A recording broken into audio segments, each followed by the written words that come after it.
Housewife हैं, पढ़ाई के लिए टाइम ही नहीं लगता, घर के काम ही खत्म नहीं होते, बच्चे भी हैं। तो फ्रेंड्स, इन्हीं सभी बातों का सॉल्यूशन लेकर के मैं आप लोगों के लिए आई हूँ। हेलो एवरीवन, कैसे हैं आप सभी? उम्मीद करती हूँ आप सभी अच्छे होंगे। फ्रेंड्स देखिए, इस वीडियो के अंदर आप लोगों ने टाइटल देख करके समझ लिया होगा कि ये वीडियो किस टॉपिक के ऊपर होने वाली है। आप एक हाउसवाइफ हैं, आपका टाइम नहीं लग पाता है, आप स्टडी के लिए टाइम नहीं निकाल पाई हैं, आपके पास बच्चे भी हैं, आपको बच्चों को भी संभालना है, साथ में आप लोगों के पास आपके इन-लॉज भी हैं, उनकी रेस्पॉन्सिबिलिटी भी है, आपकी फैमिली बड़ी है या आपकी फैमिली छोटी है, कोई हेल्प करने वाला नहीं है। ये सारे आपके डाउट्स आज की इस वीडियो में मैं लेने की कोशिश करूंगी। फ्रेंड्स, ये वीडियो सिर्फ आप लोगों के लिए एक सजेशन के तौर पे रहेगी। हो सकता है सभी की जो कंडीशंस है वो अलग अलग हो, तो आप उस हिसाब से अपने टाइम को मैनेज कर सकती हैं। देखिए फ्रेंड, सबसे पहले हाउसवाइफ, आप एक हाउसवाइफ हैं, आप एक पूरे घर को संभाल सकती हैं, तो आपके अंदर एक विशेष एबिलिटी है। आप एक घर को भी संभाल सकती हैं, आप बच्चों को भी संभाल सकती हैं, और आप साथ में आपका जो भी पैशन है, यहाँ पे मैं स्टडी की बात कर रही हूँ, हो सकता है आपका सिलाई बुनाई का हो, आपका कढ़ाई का हो, आपका कोई भी जिसमें आपकी रुचि हो। अगर आप लोग सोच लें, अगर आप लोग ठान लें, तो आप उसके लिए टाइम निकाल सकती हैं।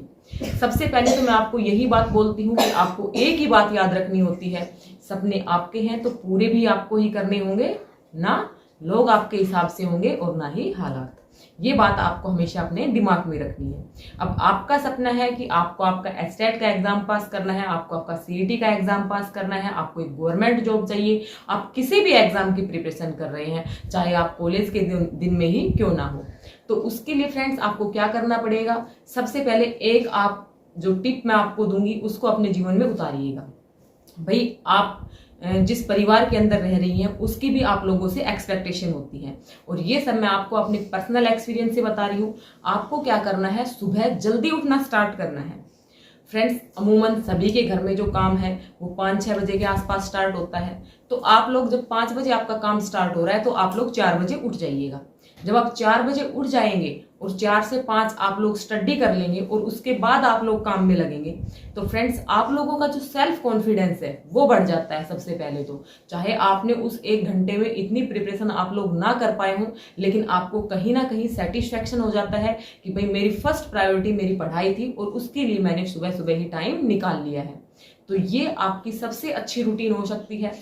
उसके बाद आप लोगों को क्या करना है? आप अपने आप को एक डेडलाइन दीजिएगा कि भाई मेरा जो काम है, सभी के काम लगभग फिक्स होते हैं कि भाई ये काम होता है दिन में, तो आप कोशिश कीजिएगा कि अपने आप को एक डेडलाइन देकर के रखिएगा। आपको खाना बनाना है, नहाना है, कपड़े धोना है, आपको सफाई करनी है, बच्चों को तैयार करना है, आपको जो भी आपके घर में जो भी काम है उसके लिए एक डेडलाइन आप लोग डिक्लेयर कर लीजिए कि भाई मुझे 10 बजे तक ये काम करना है या 11 बजे तक ये काम करना है या मैं इसको 9 बजे तक कर सकती हूँ।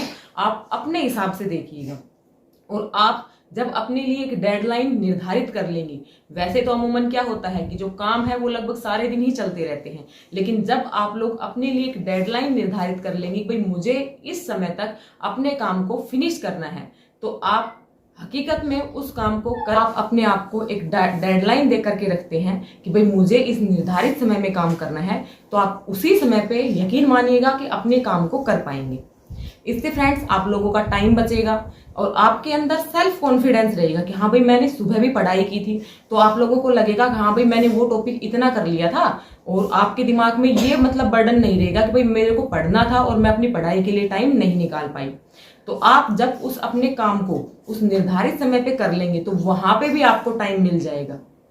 जब आप 12 बजे का काम आप अपने 10 बजे खत्म कर लेंगे, क्योंकि आपने अपने आप को कह रखा है कि भाई मेरे को 10 बजे तक अपने काम को करना है, तो आपका जो माइंड है वो भी उसी प्रकार से प्रिपेयर हो जाता है, जो साइकोलॉजी है वो उसी प्रकार से काम करती है। आप अपने काम को निश्चित समय पे कर पाएंगे और आप उस समय पे भी अपनी पढ़ाई को कर पाएंगे। ये छोटे छोटे टिप्स हैं जो आपको याद रखने हैं और इनको जीवन में अप्लाई करना है, तो आप अपने लिए टाइम निकाल पाएंगी, आप अपनी स्टडी को कंटिन्यू कर पाएंगी, और ये सब मैं आपको पर्सनल एक्सपीरियंस से बता रही हूँ। फिर आप जब भी कुछ काम कर रहे हैं उसके बाद जब भी आपको टाइम लगे आप उसी समय पे अपनी किताब उठा लीजिएगा। एक फ्रेंड्स क्या होता है कि भाई कुछ लोग ऐसे होते हैं जो रात को जग करके पढ़ लेते हैं, कुछ ऐसे होते हैं जो सुबह जग करके पढ़ते हैं। तो अगर आप लोग ऐसे हैं कि भाई आप रात को लेट तक पढ़ सकते हैं, तो फिर आप आ जाइएगा रात के टाइम में। आप रात के टाइम पे भी अपने लिए स्टडी के लिए टाइम निकाल सकते हैं। आप वही शाम के समय में भी सभी का काम फिक्स होता है कि भाई ये काम है, आप उसके लिए अपने आप को टारगेट दे दीजिए कि भाई मुझे 2 घंटे में ये काम करना है या 3 घंटे में करना है। तो आप उसको फिनिश कीजिएगा, अपनी बुक उठाइएगा, और जब आप आगे से अपनी पुस्तक को उठा रहे होंगे, आप अपनी स्टडी के ऊपर फोकस कर रहे होंगे, तो लोग भी आपको धीरे धीरे समझने की कोशिश करेंगे कि हाँ भाई ये अपनी स्टडी के लिए टाइम निकाल रही है, तो हमें भी इसको टाइम देना चाहिए। आप शुरू से अपने आप 1-2 स्टेप आगे लेकर के आइएगा, और धीरे धीरे आप लोग इस प्रकार से देखेंगे कि आप लोगों ने 10 दिन में, 15 दिन में एक मतलब आपके पास स्लॉट बन जाएगा कि आपने ये सिलेबस आपका कवर कर लिया है। और इसी प्रकार से आपका जो कॉन्फिडेंस है वो इंक्रीज होना लगेगा और आप अपनी स्टडी को कंटिन्यू कर पाएंगी। तो ये छोटी सी टिप्स थी, उम्मीद करती हूँ आप लोगों को पसंद आई होगी। पसंद आई हो तो वीडियो को लाइक कीजिएगा, चैनल को सब्सक्राइब कीजिएगा, और आपके कोई भी डाउट्स हैं तो आप लोग मुझे कमेंट बॉक्स में बता सकते हैं। और हाँ फ्रेंड्स, एक बात और, अगर आप लोग मेरे डेली व्लॉग्स देखना चाहते हैं कि मैं किस प्रकार से अपने घर के काम को, अपनी जॉब को किस प्रकार से मैनेज कर रही हूँ, आप लोग मेरी लाइफ से कनेक्ट होना चाहते हैं, तो आप लोग बताइएगा कि मैं आप लोगों के साथ व्लॉग शेयर करूँ क्या, जिससे आप लोगों को मतलब मेरी लाइफ से आप लोग कनेक्ट रह सकें। तो चलिए इस वीडियो को यहीं पे एंड करती हूँ। All the best.